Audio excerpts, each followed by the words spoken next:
Um primeiro grupo de bebês nascidos prematuramente, evacuados do maior hospital de Gaza, foi levado ao Egito para tratamento nesta segunda-feira, enquanto autoridades de saúde palestinas disseram que pessoas foram mortas dentro de outro hospital cercado por tanques israelenses.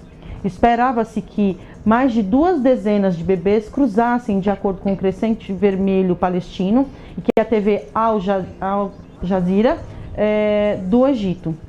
Os recém-nascidos estavam no hospital Al-Shifa, no norte de Gaza, onde vários outros recém-nascidos morreram em meio a um colapso dos serviços médicos, parcialmente causado por cortes de energia quando o combustível acabou. Num hospital separado, financiado pela Indonésia, o Ministério da Saúde de Gaza disse que pelo menos 12 palestinos foram mortos e dezenas ficaram feridos por disparos contra o complexo cercado por tanques israelenses. Não houve comentários imediatos dos militares israelenses sobre a situação do hospital, onde as autoridades de saúde disseram que 700 pacientes e funcionários estavam sob fogo das forças israelenses.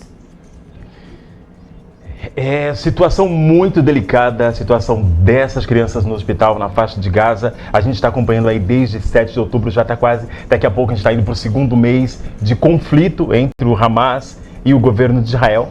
Regis Nascimento. Então, gente, eu dei uma lidinha nessas reportagens. Eu acho que é uma coisa que tem que frisar. Agora são 2 hospitais que estão sendo atacados, né? Estão sendo foco das tropas israelenses. O maior hospital, que foi a semana passada, agora de ontem para hoje, um segundo hospital no norte da faixa de Gaza.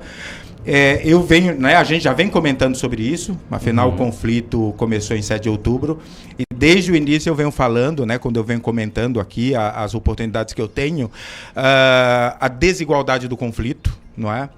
A questão dos inocentes, né, que estão no meio, literalmente no meio do fogo cruzado. Literalmente, não é figura de linguagem, não é? É bomba, é bala voando de lá para cá e o pessoal não sabe nem para onde vai, não é?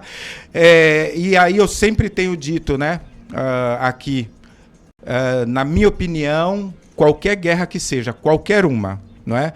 Se a gente vai estudar história das guerras, nenhuma guerra há vencedor, nenhuma. Não é? Nenhuma. Não existe vencedor em guerra. Eu quero saber quanto mais tempo a humanidade vai precisar de evolução para extirpar da história guerra. Que haja conflito, que esses conflitos eles sejam resolvidos diplomaticamente, que exista ali uma tensão entre um país e outro, entre um grupo e outro, mas partir para a guerra, não é? Do jeito que a gente tem visto, e aí a gente tem comentado agora a guerra, né? Israel-Hamas, porque é a que está mais em evidência, em ebulição, inclusive, né?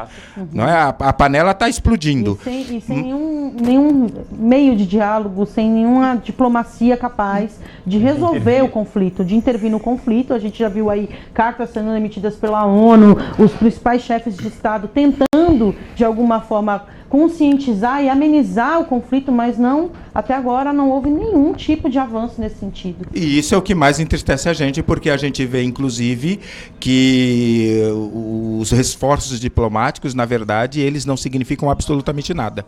A gente fala de diplomacia para lá e para cá, mas, na verdade, na hora que a diplomacia precisa existir ou funcionar, infelizmente, essa diplomacia não tem funcionado e se tem perdido vidas humanas, principalmente crianças e idosos, pessoas que se tornam realmente reféns de uma situação desse porte, né? É uma infelicidade e a gente precisa entender que, querendo ou não, a pressão popular ao redor do mundo faz com que os líderes mundiais eles tomem uma posição concreta. Não é? É necessário ter uma solução efetiva desse conflito Hamas e Israel, que deu um pouco de esperança àquela população da faixa de Gaza. E eu acho que esse conflito ainda está bem complexo. Eu vou ser bem franco, de acordo com o que se percebe, está bem complicado de ser resolvido a curto prazo. A gente percebe que ainda existem reféns naquele lugar. A gente percebe ainda que o grupo Hamas ele ainda está em evolução, apesar de o governo israelense colocar nas pautas diárias de notícia o fato de terem sido mortos alguns e capturado líderes, mas eu acho que esse conflito, na verdade, ele nos dá agora uma dimensão muito mais grandiosa de uma nova ordem mundial, mesmo porque ainda está acontecendo um outro conflito paralelo a isso, que é Ucrânia e Rússia, e como você disse, realmente a gente... as nossas diplomacias, quando eu falo as nossas, eu me refiro às diplomacias dos mundos, principalmente dos mundos desenvolvidos, eles não têm capacidade de diálogo, eu acho que porque os jogos de interesse estão muito mais acima de tudo isso. Porque, como você trouxe, as histórias das guerras, elas têm um ponto em comum. São poderes por territórios. E aí, quando a pessoa não aceita dialogar ou não aceita perder, e aí eles entram nesse tipo de conflito. É claro que a gente vai ficar aqui rezando, pautando e, se Deus quiser, esperançando que a ONU consiga realmente entrar num diálogo e trazer soluções plausíveis e que realmente possam, ao menos, amenizar ou definitivamente acabar com este conflito. Olha, confesso a vocês que foi até difícil ler a matéria, assim, de tão preocupante que é, e você principalmente está trazendo ali um contexto de morte de crianças, um ataque a um hospital. Existem leis internacionais, protocolos, que mesmo num estado de guerra, algumas áreas precisam ser preservadas. Isso não está sendo cumprido. Existe aí uma força que é muito maior, a força de Israel nesse contexto. O poder militar de Israel é maior, está avançando por terra na faixa de Gaza e comprimindo toda a população para o sul, para as fronteiras junto ao Egito, e que esses corredores humanitários não se abrem com frequência. Ainda há muita escassez de comida, de água, de energia, combustível para funcionamento dos geradores em hospitais, em pontos estratégicos que precisam funcionar para o bem do povo. Então é um momento muito complicado. Aí a gente vê, ao mesmo tempo que os países vão na ONU para tentar buscar sanções, buscar meios, né, aprovar sanções e buscar meios de diminuir o conflito, você tem um poderio armado. Você tem Estados Unidos mandando forças para Israel, você tem Irã mandando forças para o Hamas, você tem também o Hezbollah atacando do outro lado. Então é um conflito que a princípio parece pequeno, se a gente olhar, é a relação Israel-Hamas, não é Gaza, é Hamas, é o poderio, o atual governo da faixa de Gaza. Mas tem outros interesses que se somam aí, e isso que está dificultando o processo de resolução dessa guerra, e que até abafou todo o processo também político entre Ucrânia e Rússia. Sim. A gente quase não vê as notícias acontecendo na mesma velocidade com que a gente tem em Gaza, porque são dois conflitos muito difíceis de encontrar resolução. Parece que a gente está voltando lá atrás na história, né? Totalmente. Algum ponto, Reginaldo? Eu acredito que a gente tem que entender que esse conflito ali na faixa de Gaza, a gente tem que entender alguns pormenores, né? Israel, porque assim, foi criado o Estado palestino, que ocupava ali uma parte. Dentro do acordo que foi feito, né, no passado, Israel parece que fingiu que aceitou, mas ele nunca aceitou. A gente sabe que os conflitos naquela região, eles eram recorrentes, não é? Recorrentes. Esse talvez é o maior conflito desde a criação do Estado palestino. E nós sabemos que Israel, ele fazia assentamentos israelenses dentro da faixa de Gaza, o que já era proibido, inclusive, pelo acordo, não é? Agora, qual é a intenção? Aí a gente põe a questão econômica, viu? Questão econômica, o poderio econômico de Israel. Qual é a intenção de Israel? É evacuar a faixa de Gaza e assumir de novo aquela região, aquele espaço físico, né, geográfico. Então, é muito mais complexo do que realmente. É aí o que a Juliana falou. Eu entro com os países ricos que apoiam Israel, entre eles os Estados Unidos, e aí a gente também tem que entender o poder dos judeus dentro dos Estados Unidos, da própria economia americana, né, pelo sionismo. Pelo sionismo, né? A gente tem que entender o poderio econômico dos judeus nos Estados Unidos. Eles têm um poder econômico gigantesco. E aí o conflito com os palestinos, né, com os árabes, que apoiam a criação do Estado palestino. Né? Então, quer dizer, o conflito, na verdade, é maior do que Israel faixa de Gaza, não é? Ele pode se tornar um conflito maior, que aí o medo é Irã entrar, são os países árabes acabar entrando de fato dentro desse conflito, e talvez ainda há ali um tipo de conversa para evitar a entrada desses países, que tornaria o conflito de proporções, né, inimagináveis para o mundo.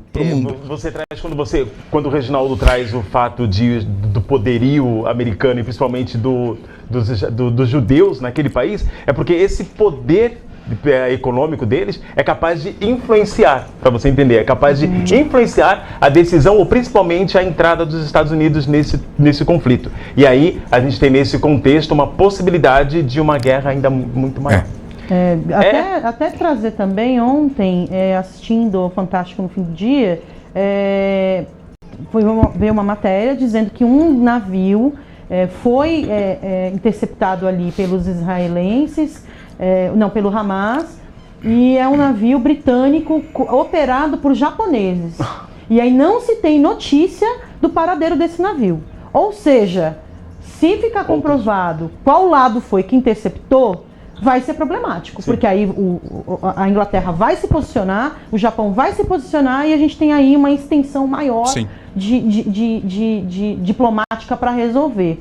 Quando eu comentei agora rapidinho também, falando assim, eu queria que você falasse um pouco desse contexto, porque tem uma questão territorial, que é uma discussão religiosa, que passa para a questão política. Queria que você trouxesse um pouco desse contexto, que eu sei que você é um profundo conhecedor dessa área, mas principalmente para a gente entender que um conflito nasce numa questão e avança para além, né?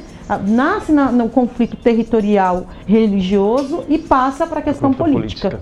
Internacional. Isso mesmo. A gente tem que entender, aí você tem que pegar um pouco de história das religiões, né? A disputa, né, do povo israelita pelas terras prometidas. E aí esse conflito ele começa lá. Aí, por incrível que pareça, quando eu estudei história, você estuda a história da Bíblia, você estuda a Bíblia, que eu também já estudei, eu gosto desse assunto, e aí tem momentos em que você lê a Bíblia e lê livros de história, é como se você estivesse lendo a mesma coisa. E aí você vai compreender a extensão do temporal desse conflito pelo espaço geográfico ali onde está Israel e o Estado da Palestina, né, representado pela faixa de Gaza. E aí a gente vai começar a entender o quanto esse conflito ele é antigo, não é? Sim. Ele é extremamente antigo. Né, inclusive na disputa do espaço geográfico. O problema é o espaço geográfico, né? É um espaço privilegiado, onde correm rios, onde é fácil a questão de agricultura, de pecuária. Então foi por isso que, inclusive, se eu não me engano, na década de 40, 50, logo depois da Segunda Guerra Mundial, né, que vem a ONU e busca uma solução para esse conflito histórico religioso. Aí ele diz, então vamos criar o Estado da Palestina, já que se tem o Estado de Israel, para que a gente tente equilibrar os ânimos naquela região. A tentativa, na verdade, foi trazer um pouco de justiça histórica também para os palestinos dentro dessa disputa. Então é importante que a gente entenda essa disputa histórica para que, de fato, as pessoas entendam por que nós chegamos a essa situação que chegamos agora. É claro que aí a gente tem que entender os meandros econômicos em que a Israel, não é, os judeus, eles estão inseridos no mundo inteiro, não é? Aí tem que entender diáspora, tem que entender, não é, esse espalhamento dos judeus pelo mundo e como eles se reagiram a esse espalhamento. E a gente não pode negar que o povo judeu é um povo extremamente inteligente, não é? Se a gente for ver, a grande maioria dos homens, né, ou das personalidades que têm prêmio Nobel são de origem judaica. Sim. Não é? E é muito legal você trazer esse contexto histórico para a gente, Reginaldo, para a gente entender e realmente perceber que isso é só essa chama já estava acesa há muito tempo. Muito tempo. E aí realmente ela acabou explodindo. Mas vale entrar num outro contexto do que está acontecendo agora, é que trouxeram as informações aqui pra gente, aqui dos bastidores, é que realmente Hamas, ele tenta negociar, está tentando negociar com Israel um cessar-fogo, para que Israel possa realmente retirar pelo menos 50 reféns, tendo em vista que eles têm mais de 200 reféns. E parece que Israel não aceitou esse cessar-fogo. Na verdade, Israel não aceita o cessar-fogo, porque realmente ele está, como diz o ditado popular, com sangue nos olhos, para realmente acabar com o Hamas. E, infelizmente, os civis que estão nesse meio de conflito acabam sendo os maiores prejudicados. E a gente, como sociedade civil, nesse contexto de mundo, acaba ficando muito mais estupefacto com tudo que está acontecendo. Então, mas aí dentro da balança, né, do conflito, hoje quem mais está perdendo são os palestinos. Sim, né? sim. Na balança Sim, do conflito, sim, quem sim. está perdendo mais. Sim, sim. Então, para Total. Israel, Bem. por incrível que pareça, aí vem as questões políticas e econômicas, né, da própria situação do conflito. Para eles, dentro da balança, 200 pessoas é indiferente. No momento que se chegou a esse conflito, Infelizmente. é totalmente diferente. Infelizmente. A gente percebe que existe o poderio, a força política de querer invadir o espaço, conquistar e ser soberano daquele lugar, independente de quantas vidas possam ser perdidas.